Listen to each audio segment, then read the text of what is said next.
Iran Israel war होती है तो देश में एलपीजी सिलेंडर्स की शॉर्टेज पर बात करने लगते हैं। एआई समिट होती है तो कुछ लोग आधे नंगे होकर देश की इमेज खराब करने लगते हैं। ऑपरेशन सिंदूर होता है तो अपनी ही सेना पर सवाल उठाने लगते हैं। और जब इलेक्शन के रिजल्ट मन मुताबिक ना आए तो कहते हैं भैया इलेक्शन में ही चोरी हुई है, वोट चोरी हुई है, इलेक्शन कमीशन ही गलत है। असली सवाल ये उठता है कि ऑपोजिशन का मतलब सिर्फ अपोज करना है या रियल मुद्दे उठाना है। जब एलपीजी सिलेंडर्स की बात होती है तो रेजिडेंशियल एलपीजी में तो कोई किल्लत हुई भी नहीं और कमर्शियल एलपीजी सिलेंडर्स की भी सप्लाई शुरू हो गई है। तो फिर इस मुद्दे को ऐसा क्यों दिखाया गया कि एज ए पैनिक हो जाए। पैनिक से हुआ यूं कि लोग पैनिक बाइंग करने लगे और इस वजह से सच में किल्लत हो जाती।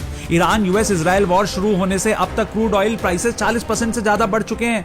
यूएस जैसे देशों में ऑयल प्राइसेस लगभग 20% बढ़ गए हैं और पाकिस्तान में लॉकडाउन जैसे हालात हैं। लेकिन हमारे देश में कोई ऑयल प्राइसेस नहीं बढ़े। तो भाई ये बताओ दिक्कत कहां है। कोविड हुआ तो भारत ने पूरी दुनिया में वैक्सीन भेजी और हमारे देश में बात हो रही थी कि वैक्सीन को बॉयकॉट कर दो।